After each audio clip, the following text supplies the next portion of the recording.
hissamiz qo'shilgan shu. Bundan hech qanaqa bir moddiyat yoki boshqa narsa ko'zlangani yo'q. Omad keladimi, nima deb o'ylaysiz? Million prosmotr ko'rishi yoki hech kim ko'rmasligi yoki bitta dona odam ko'rishi bu asosiy bizning fokusimiz emas. Har bir mehnatni oxirida rohati bor ekan. Bag'rimga shamol tegdi. Bo'ldi shu. Bunaqa omadim kelib qoldimi?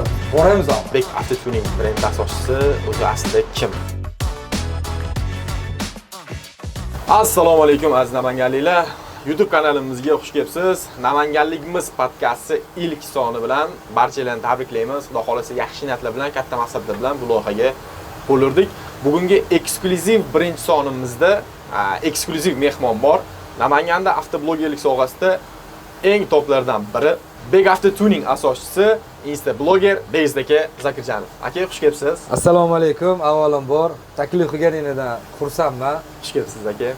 Rostdan ham eksklyuziv loyiha bo'lgan va eksklyuziv video montajlar bo'lyapti. Chunki biz O'rta Osiyoda bitta bo'lgan afsonalar bog'ida joylashgan, hattoki Toshkentdagi charxpalardan ham 20 metr balandlikda joylashgan charxpalarni ichida eksklyuziv podkast o'tkazish uchun o'tiribmiz. Haqiqatan ham bugun eksklyuziv son. Buni prosta bu manzara bilan tomosha qiling.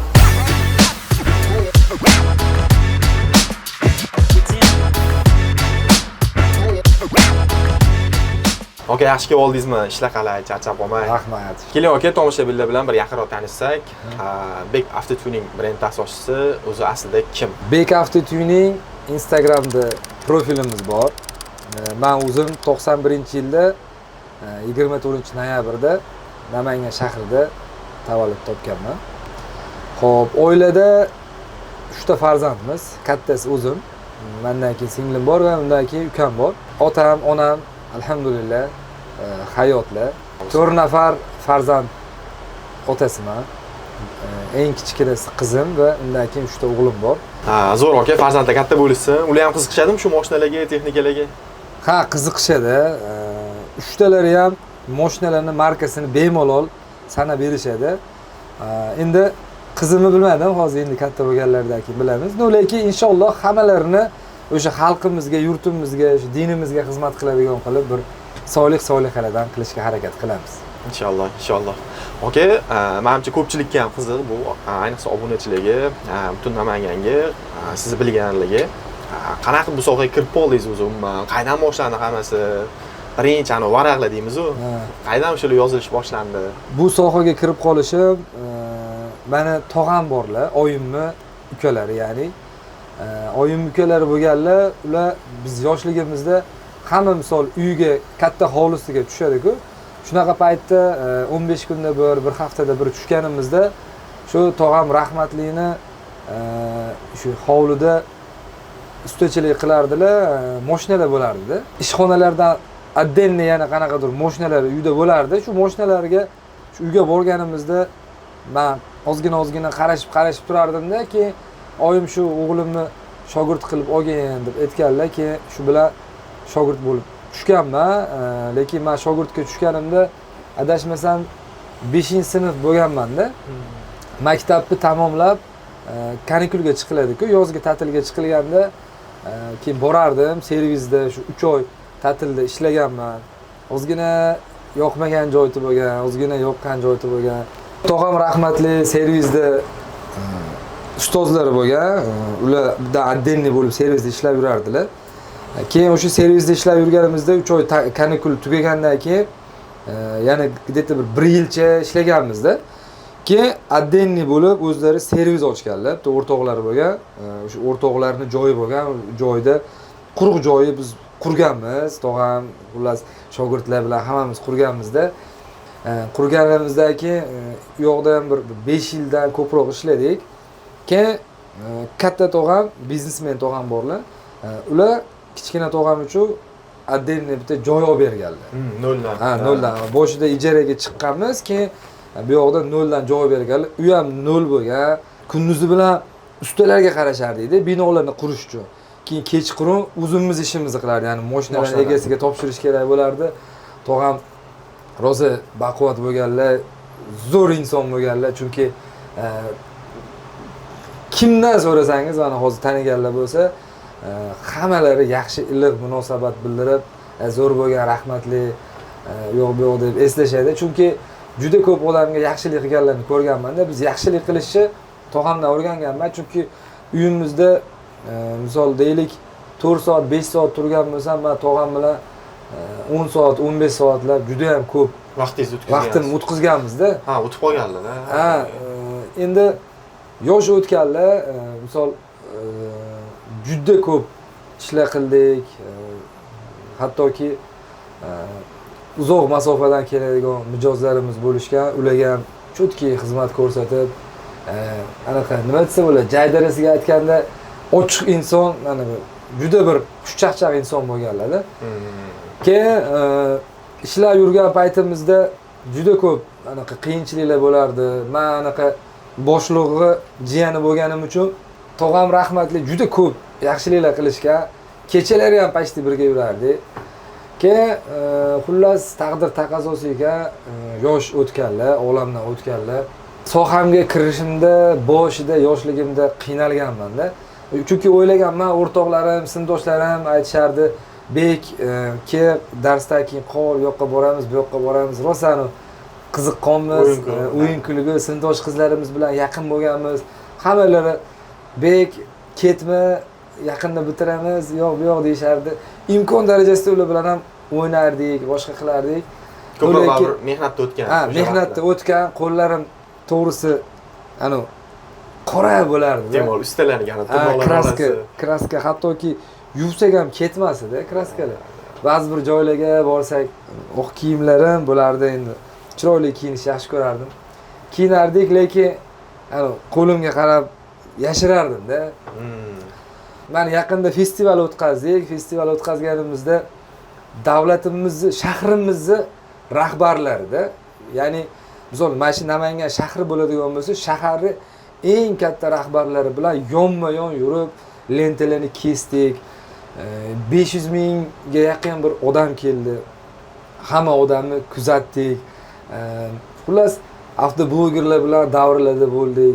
Juda ham ko'p odamlarga misol sovg'alar ulashdik. Shularni ko'rib, eslab, yoshligimni esladimda, keyin o'zim uchun o'yladim va albatta har bir mehnatni oxirida rohati bor ekan. Chunki hozir men mana shu kasb tanlaganimda juda ham xursandman. Bu kasbga kelishimga sababchi bo'lgan insonlardan Alloh rozi bo'lsin.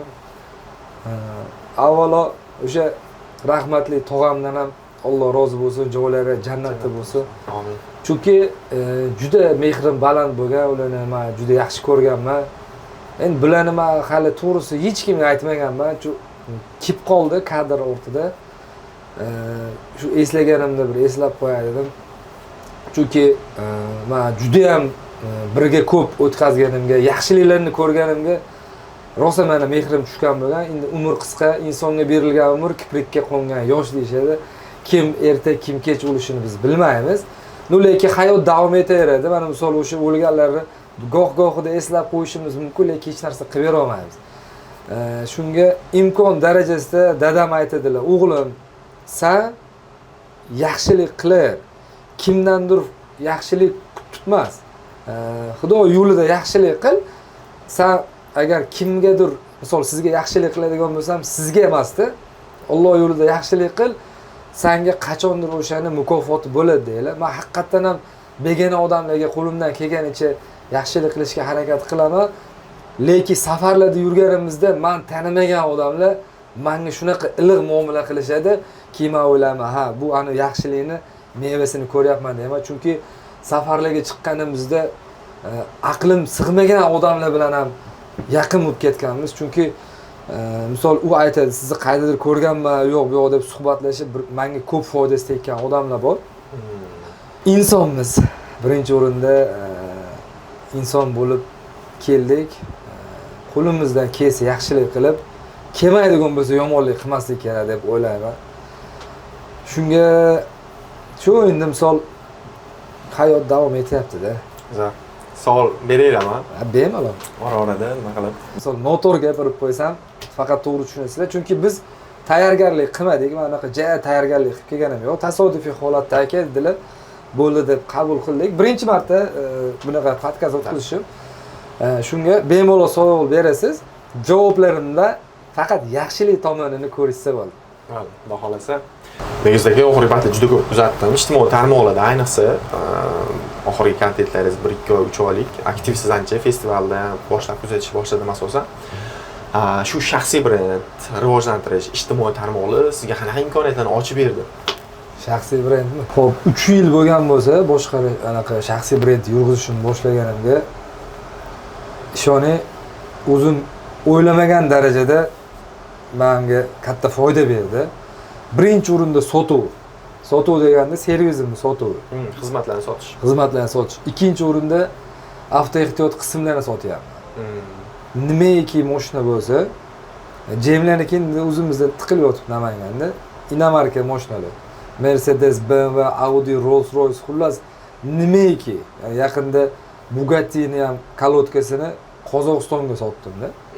Dubayda, Koreyada, keyin Germaniyada, Xitoyda odamlarim bor. Telefon qilaman, link kod tashlayman, zakaz beraman, jo'natishadi. Hop. Birinchi o'rinda o'sha servisim yurishi, zapchast sotishim, keyin yaxshi insonlar bilan tanishishim va shu ani rahbariyat bilan zo'r. Shaxsiy brend rivojlantirganim va yaxshi usta bo'lganimizmi, endi xullas qanaqadir hozirgi kunda shaharda pulni misol kimnidir oldiga kiradigan bo'lsak, iliq kutib olib, ishimizni chiroyli bitkazib, jo'natishib yuboradigan darajaga keldik. Bunga sabab birinchi o'rinda o'sha ota-ona duosi va o'sha shaxsiy brendni rivojlantirib, ustimizda ishlaganimiz bo'lsa kerak deb o'ylayman. Zo'r. Qanaqa imkoniyatlar, Toshkent bilan, ayniqsa Toshkent bilan kollaboratsiyalaringiz boshlanish davri qanaqa bo'ldi shaxsiy brend rivojlangandan keyin? Kollaboratsiya, misol avtoblogerlar bilan so'rayapsiz, to'g'rimi? Ha. Xo'p, birinchi kollaboratsiyamiz pulli bo'lgan. Pul bergansiz. Ha, endi men unda unaqa tushunmaganman, lekin yaxshigina sabab bo'lgan. Avtotuning asoschisi bor, Ibrohim, ha, tanisiz. Taniyman. Ibrohim va choynakning qapqog'i Sherzod aka bor. Sherzod aka. Ha, shu ikkitalari Namanganga shu mehmay zavodini reklamasi bo'yicha kelishgan bo'lgan ekan. Unda hech hammalarini kuzatganman, lekin umuman tanimaganman ularni. Shunda kelishgan bo'lishgan paytda ishchimiz aytib qoldi, shunaqa keldi. U ham zo'r bo'lganda. Jiyanim bor, Qobil jiga. U ham o'sha shaxsiy brendini zo'r olib ketyapti, zo'r ketyapti, gap yo'q. Shu kirdida, "Bek aka" dedi. "Ha" desam, "Anu deydi, elektrik bizni sharmanda qildi" deb. Nima qilib sharmanda qildi desam, aytyaptiki, bitta mashinaning tepasiga chiqib, narigi betda shu anu avtotuningdagi bolalarga qo'lini ko'tarib, "Bu yoqdamiz" deb sharmanda qildi bizni deb jiyan kirib keldi-da. Keyin shular keldimi desam, "Ha" dedi. Aytmabsizlar deb chaqirardik dedim. Keyin ular bilan uncha tanimaymiz, nomerlarini ham bilmayman. Omon aka bor, Tuning for Cars asoschisi. Omon aka. Omon aka bilan yaxshi edim. Zo'r brataram, zo'r odam, jaydari. Ko'p bilim olganman ulardan ham. "Aka, shunaqa holat bo'pti. Siz tanishlaringizda shunga bir servisimga kirishsa, ozgina xarajat bo'lsa berardim." Bizamki Omon aka aytdilar, "Bo'ldi ukam, aytib qo'ydim. Shunaqa ozmoz xarajat bor ekan" eshitdi. Xo'p, bo'pti dedi. Stories qo'yish uchun chaqirtirganman-da. Keyin Ibrohim shuni ko'rdi-yu, ichkarida endi servisim xunuk, lekin ichkaridagi atmosfera bomba bo'lgan. Rolls-Royce'lar turibdi, ikkitadan, Mercedes'lar, BMW'lar turibdi. Hammasi o'zi kesib perdelka qilib qo'ygan holat. Shuni ko'rdi-yu, Rolls-Royce, "Aka, bu rost akasimi?" dedi. "Ha, rost akasi" desam, "Nima qilyapsiz?" dedi. "Shunaqa kesib yangicha qilyapman" desam, "Aka, post olamiz" dedi. "Postda yana xarajat bo'ladi-ku" desam, "Bo'ladi, lekin arzon xarajat bo'ladi. Aka, shuni post olmasak bo'lmaydi" dedi. keyin men aytdim o'sha paytda endi o'zimcha aytyapman, meni o'z ishim yetarli, menga janaqa reklama ham kerak emas, yo'q desam. Yo'q, aka, noto'g'ri o'ylayapsiz, Begzod aka. Bu shaxsiy brendni rivojlantirish, ya'ni reklama sizni yana ham yaxshiroq ko'rsatib beradi deb aytdi. Keyin mayli xo'p deb rozi bo'ldim. Keyin ishchilarim aytishyapti-da, aka nima qilasiz? Yo'q. O'shancha pul. Pul yo'q. Mayli tavakkaldim. Bosib o'rish kerak bo'lsa bosamiz. Bosdik. Shunda Sherist aka bilan Ibrohim ikkitalari kollaboratsiya qilib video qo'yib berishgan. Birinchi kollaboratsiyamiz shundan boshlangan. U kollaboratsiyadan keyin haqiqatan ham misol Qirg'izistonning mashinasini Andijonga mashina yasab berganmiz. Andijonning mashinasi Qirg'izistonga borib to'y o'tkazib berganda, o'sha meni Qirg'iziston qidirishni boshlashganda. Ular shunaqa qilib kollaboratsiya qilganmiz. Keyin o'sha Qirg'izistonning mashinalari ham qidirib tushishni boshlashgan, mashinani ko'rgandan keyin. Lekin undan boshqalarga birinchi qidirib tushishganlar meni adresimni bermagan. Keyin mana Ibrohim aytgandek, shaxsiy brend yurg'izganman, Instagram yurg'izganimdan ular ham ko'rib, o'qim yana ham ko'payganda, keraklicha joylarga yetib borgan xullas. Monopoliya yo'qolgan xullas. Keyin undan keyingisida Tuning House bilan tanishdim. Namanganga o'sha reklama bo'yicha kelgan bo'lganlarda birga yurib, birga chotki bir-birimiz bilan salomaligimiz zo'r chiqqan. Qarasam samimiy inson, qanaqadir yaqinroq borishga harakat qildim. Plus yulduzimizga tushdimi, xullas iliq xarakter jihatdan. Xarakterlari misol iliq qabul qilganlari uchun ko'proq ulardan bilim olishga harakat qilib yo'llarda yurdim-da, Tuning House. Shu birinchi sabab bo'lgan Ibrohim bo'lgan bo'lsa, rivojlanishimga sabab bo'lgan ikkita inson bor avtoblogerlardan. Tuning House bilan Tuning for Cars. Ikkitalarini ham ustoz deb hozirgacha muomala qilaman. Omon aka ham jaydarida ustoz mana bunaqa desam, bo'ldi begi, mana bunaqa qilasan deyishadi, xo'p bo'ladi deyman. Shaxsiy brendni rivojlantirish, kollaboratsiya qilishimiz shunaqa jarayonda boshlanib, hozirda davom etib kelyapti. Undan keyin Carbon Tech Begzod aka bilan tanishdim. Inomarka Hayda Nodirxo'ja aka bilan Cartex, xullas Avtodoktor, yo'g'i ketdi Avtovitsin, shu bir-birimiz bilan hammani chotki tanishib, tadbirlarga bordik. Aziz avtoservis brat mandakani malyarlar o'zlari ham pakraska, zishtanka, xuddi bizda nima bo'ladigan bo'lsa hammasi bor. U aka bilan ham tanishdik.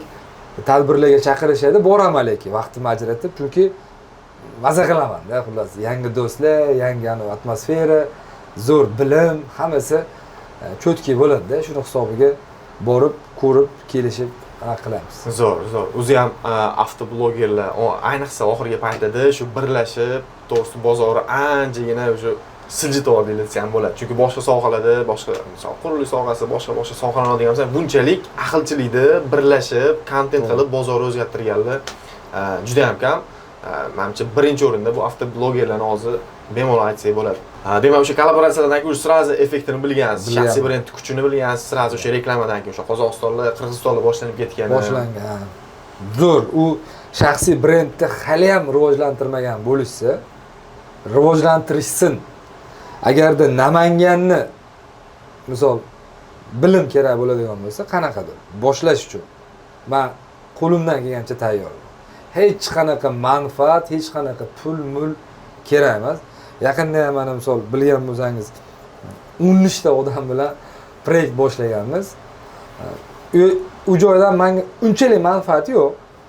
Lekin qolganlarimiz uchun o'z shahrimizdagi o'sha misol shaxsiy brendni rivojlantirmoqchi bo'lganlar uchun yaxshigina manfaat bor, chunki bizdagi auditoriya 10% o'tsa ham 10 mingta podpischi o'tdi degan. To'g'ri. Misolda 12 ming, 13 ming podpis, lekin 50 ming, 60 mingga chiqib ketganlar ham bo'ldi. Orasida. Chotki gazini boshsin, misol men hech kimni raqobatchi deb hisoblamayman. Biz uchun rizq Alloh beradi. Biz teruvchimiz xolos. Yokida qanaqadir sababchimiz xolos-da. Boshqa mendan ketib qoldi, mendan yo'q. Umuman men yo'qotgan narsam uchun aychingan bo'lamas. Bergani ham, olgani ham hammasi o'sha Alloh. Nasibga yarashdi. Mana shu proyektingiz haqida ham so'ramoqchi edim. Yaqinda mana shu 13 kishi boshlagan proyektingiz haqida ham ozgina informatsiya bersangiz, nimalar qilyapsizlar o'zi yig'ilib? Xo'p, proyektni shu aytdingiz-ku, ahillik. Misol Toshkentda restart jamoasi qilishdi. Biz ham misol Namanganda avtoblogerlar bitta bo'lib, misol bir nima qilmoqchi bo'ldik. Endi karmonga kelishgan holatda misol yonimizda katta pul ham sarf qilib olmasdik, lekin kichkina proyekt emas bu ham. Hazil bilan bitta Lacetti sotib oldik. U Lacettini tuning qilib, motorlarni rivojlantirib o'raylikmi yoki gibrid qilaylikmi deb auditoriyaga savol berdik. Gibrid qilini degan mavzu ko'proq chiqdi. Gibriddan maqsad nima? Gibriddan maqsad energiyani, misol benzinni qisqartirish, kamaytirish, xarajatni kamaytirish va misol ozgina pul bilan ko'proq joyga borishni men o'zimcha sxemasini tuzib ko'rdim. Agarda qilgan gibridimiz yaxshi samara beradigan bo'lsa, ancha-muncha mashinaga gibrid motor taqib tashlasa bo'ladi. Bo'ladi. U proyekt o'zini oqlasa, endi o'sha proyektni shu 13 kishi bilan ham bularning shaxsiy brendlar rivojlanishi uchun va o'sha mashinani kimgadir shunchaki hadya qilib yuboramiz. Obunachilarga. Podpischilardan bitta o'sha odamga hech qanaqa sharti bo'lmaydi. Shu faqat o'sha 13 ta odamga shu podpiska bo'lishgan bo'lsa, bo'ldi. O'sha kimdir o'sha mashinani g'olibi bo'ladi. Qachonga tayyor bo'ladi? 2 oy, o'zi mana 15 kunlarda menimcha Dubayda olgan zapchastlarimiz kelish kerak va undan keyin где-то bir 2 oy yoki 3 oyda inshaalloh tayyor bo'ladi. Zo'r aka. Ilohim aqlchiliklarga ko'z tegmasin. Shunaqa aqlchilikda xudo xolasa Namanganda ham ancha bu sferani ko'tarib yanada boshqa sferadagilarga ham, nafaqat avto sohasida, boshqa sferadagilarga ham ancha shunaqa o'rnak bo'lish doim nasib qilsin. Oxirgi paytlarda sizni ko'p kuzatdim, ijtimoiy tarmoqlarda, umuman biografiyangiz, boshqa haqida ko'p ma'lumotlar yig'dim. Eng oldin mashinalarda, yaxshi ko'riklarda, yaxshi insonlar bilan, mana bunaqa samimiy davrlarda bo'yatgandagi rahbarlar bilan, boshqalar bilan mana shu darajalarga chiqishda sabab nimada deb o'ylaysiz, aka? Sabab shu ota-ona duosi. Doim qarangda, uyda chiqib ketishimdan boshlab duch kelishadi, duo qilishadi. Hattoki kirib kelganimda ham oyog'im uchida kirib kelishga harakat qilaman-da. Bo'lmasam uyimiz 2 etaj bo'lsa, men uyimga отдельный lestnitsadan chiqaman-da. Darvoza ham eshiklar, oynalar yopilganda tirqitganini eshitmaysizda. O'sha paytda ham chiroqlar yonadi-da, xullas. Kelganimdan keyin uxlashadi-da. Nima desa bo'ladi? Ota-ona birinchi o'rinda, ota-onaning duosi. Keyin shu yaxshi insonlar bor-ku, jamoatdan nimaga duo olinadi bilasizmi? Masjidlarda. Chunki o'shancha odam ichida bitta duosi ijobat bo'ladigan inson bo'lishi mumkin-da. O'shaning hisobiga jamoatda ko'pchilik duo so'rashadi. Shu odamlarga qo'limizdan kelgancha yaxshilik qilgan bo'lsak, kimgadir duosi ijobat bo'lganmi? Chunki yomon ko'zdan o'zi asrasin, bu aytyapsiz, yashiradigan narsa emas. Haqiqatdan ham qanaqadir shu 1-2 yil ichida zo'r o'zgarishlar bo'ldi meni hayotimda. Chunki o'g'im kelgan narsalarni oldim, nimaiki xohlagan bo'lsam hammasini hozirgacha olyapmiz. Misol hech qanaqa kam joyimiz qolmadi. Oddiy ustachilik bilan ham yaxshigina chiroyli, baxtli hayot kechirsa bo'lar ekan-da. Misol bormagan davlatim sanoqli davlatlar qoldi-da. O'zim yaxshi ko'rgan davlatlarga bordim-da. Endi Yevropalarni, Amerikalarni ko'pchilik orzu qiladi, lekin bilmayman, borib bir mayli bir ozgina o'ynab kelishni yaxshi ko'raman. Aytayapti, bittasi aytayapti, короче, $10,000 ber, Amerikaga jo'nataman dedi. Keyinchi. Hop, jo'natdik dedi, keyinchi. Topasan oyiga 5,000, 10,000. O'zi nima qilyapman? Misol, 10,000 topmasam ham Amerikada butun shahrimdagi yaxshi ko'rgan joylarimni, yaxshi ko'rgan odamlarimni Amerikaga olib borib qo'ya olmayman-ku, misol, to'g'rimi? Kerak yo'q. Pul mayli bo'lsa, borib mayli shu mana shu Amerika ekanda, endi haqiqatan zo'r ekan, chiroyli ekan. Qanaqadir safar qilinganda miyadan yangi ma'lumotlar kirib keladi, o'sha joy yoqadi menga. Misol ozgina bu yoqda charchab qoladigan bo'lsam, sirasi bilet yozib Dubayga boraman-da, ishlarimni qilib qaytaman. Yana ishim sog'inaman. Ular shunaqa joylari bor, lekin o'zga yurtdan ko'p topganda ota-onani olib. O'zga yurtda sho'x bo'lganda, o'z yurtingda gadoy bo'l deyishgan. Gadoy bo'lmaylik, o'rta holda yashaylik. Ota-onani bag'rida. O'zingni oilangda, do'st, yo'q, qo'shni, xohlagancha-da shuni chiqasiz. Bu joyga borasiz-ku, misol. To'g'rimi? Xohlagan odam bilan zo'r gaplashib munosabat qilasiz. Prosta joyini topsangiz bo'ldi-da. O'shani asosiysi o'sha duo va albatta mehnat. Mehnat bo'lmasa qiyin-da. Omad keladimi, nima deb o'ylaysiz? Omad kelmasa kerak, omadga boriladi, baribir sababini qilish kerak bo'ladi. Omadim keldi deyiladi-ku. Uyda yotibsizda har kuni 20 ga yo 50 ga kirdingiz, sizga yotaversangiz omad kelmaydi-ku. To'g'rimi? To'g'ri. Omadga yuramiz va qaysidir joyda o'sha oldiga borib qolamiz-da. Bo'ldi shu, unaqa omadim kelib qoldi emas, biz boramiz omadga. Harakat qilib o'sha omadga yetib boriladi. Shunaqangi momentlar keladiki, inson hayotida yo'qotilgan yillarni qoplab ketadigan yillar keladi deb aytishgan, ko'p eshitganman mana shu ijtimoiy tarmoqlarda boshqalarda. Rostdan ham yillar davomida qilgan mehnatlarimizni yuvib ketadigan va bag'rimga shamol tegdi deydi. Shunaqa yillar albatta keladi, faqat o'sha ota-onaning duosi, Allohdan so'rash va mehnatdan charchamasak bo'ldi. Shunaqa. Aka, o'zi bu Namanganligimiz podkastni boshlashdan asosiy maqsadimiz, boya aytdim, qarashlarimiz oshashib ketdi. Nimaga sizlar vatanparvarlik, Namanganga jon qo'ydiraman shu. Menda ham shu narsa to'g'risi, sababi oxirgi 4 yil, 5 yil Toshkentda ko'p yurdik. Media sohasiga o'sha yoqda kirdik, loyihalarda, boshqalarda ishladik. Oxirgi paytlarda Namangandagi ham ijtimoiy tarmoqdagi kontentlar endi biz shu sohada bo'lganligimizni tushunib, saviya sal pasayib ketayotganini ko'rib, eng qizig'i, hozir o'sib kelayotgan yoshlar o'sha kontentlardan arzon dofamin olib, borgan sari sal dangasariroq bo'lib va sal yoki mas'uliyatsizroq bo'lib, shunday ketib qolayotganini ko'rib, nima yechim qilsak bo'lar ekan, saviyali kontent chiqarishga, nima yechim qilsak bo'lar ekan, auditoriyaga ulashishga degan narsani ko'p bosh qotirdik. Bilmadim, Xudo dilga soldi shu loyihani. Nomi ham bekorga Namanganlikmiz deb nomlamadik. Buning orqasida nima? Shu uzun sohasida ozmi ko'pmi muvaffaqiyatga erishgan, oz ko'pmi xalqqa nazari tushgan, shunaqa insonlarni, muvaffaqiyatga erishgan ozmi ko'pmi insonlarni chaqirib, ularning hayotiy tajribalari, qiyinchiliklari, erishgan yutuqlari, qarashlari eng muhimi shu narsalarni ozgina bo'lsa ham auditoriyaga ulashishni maqsad qildik. Bunda bizni million prosmotr ko'rishi yoki hech kim ko'rmasligi yoki bitta dona odam ko'rishi bizda bu asosiy bizning fokusimiz emas. Muhimi kerakli insonlar. Bitta, ikkita, 10 ta, 100 ta, 1000 ta, millionta inson ko'rsa ham nimadir olishsin va ertaga o'sha insonni o'ziga kumir sifatida qarab yoki undan nimadir olib, hayotini yaxshiroq tarafga sal burishda hissamiz qo'shilishi shu. Bundan hech qanaqa bir moddiyat yoki boshqa narsa ko'zlangani yo'q. Loyiha haqida qanaqa fikrdasiz aka? Nima deysiz? Xo'p, adashmasam bu birinchisi. Birinchi bo'ldingiz. Eksklyuziv bo'ldi o'zi ham. Eksklyuziv. Okalar birinchi auditoriyaga gapiray. Ikkinchisiga gapiray. Xo'p, birinchi anaqa podkast uzunmi qatnashishim va bular ham birinchi loyihalar ekan. Sizlardan bitta iltimos qilaman.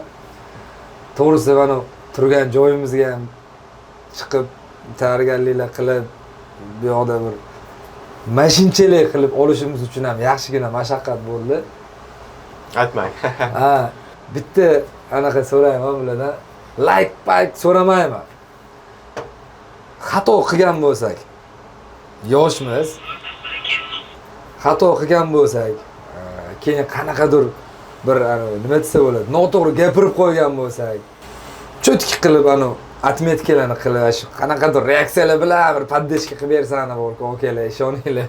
Maza qilib olaman, chunki nima desa bo'ladi, bu yerda prosmotr uchun emas, bu shunchaki taklif bilan chiqdilar, men kimdir nimadir taklif qilsa, rostdan ham yo'q degan xijolat qilaman va misol bundan aytmoqchi bo'lganlar qanaqadir manfaat olib yoki nimadir narsamiz bor yo'q, u unaqa emas. Prosta tak samimiy suhbat. Qanaqadir endi bir ma'lumotda endi ko'pchilik so'raydi mendan, "Aka, siz nechinchi yilsiz? Uyingiz qayerda?"